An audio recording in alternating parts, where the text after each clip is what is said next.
Ku Wicky TV ate nate tuba tukomyewo kubanga tukutuusaako ebyo ebigenda maaso mu ggwanga naddala mu nsiike eya entertainment. Tugguse n'amawulire nga gano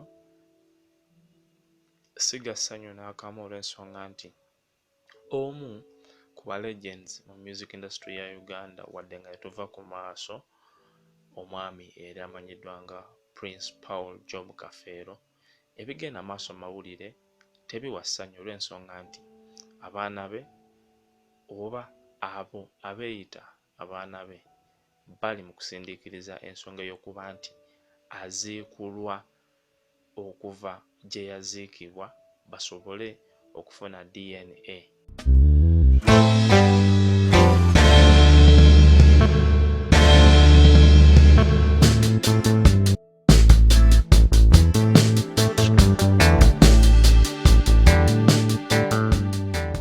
Weebale kubanga okyekuumiddewo.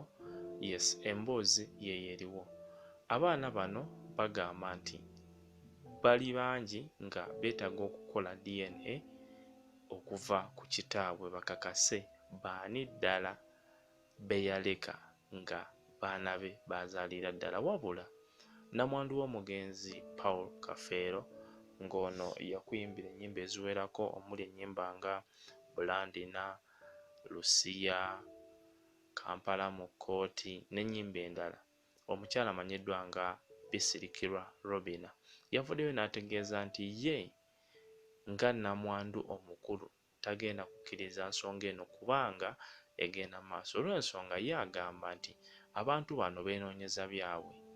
Agamba nti balinga abalina kye baagala okukola ku bisigalira by'omugenzi era nga ye yagambye nti bayinza okuba baagala kumuteekako ddagala kuba yategeezezza nti waliwo eyali muganda we oba eyali yeeyita muganda we omukulu ono nga yali ayitibwa Naganga, ng'ono yeekobana n'abantu abalala ne batunda amaka g'omugenzi ge yaleka agaali Kajjansaawo era nga kigambibwa nti mbu omuzimu gw'omugenzi guyinza okuba nga gwamutuge kuba ono yava mu bulamu bw'ensi eno era nga bagamba kyandibanga omuzimu gw'omugenzi gwe gwamutta.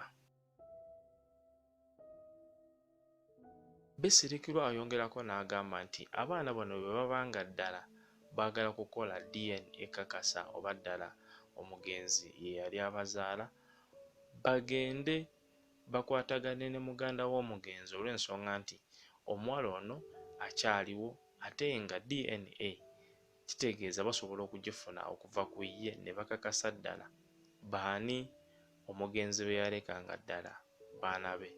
Ebisingawo ku mboozi eno tujja kuba tubikutuusaako, weeyongera okuba nga weekuumira ku Wicky TV. Ate naba kusubscribinga, click the subscribe button oleme kusubwa ebyo bye tukutuusaako.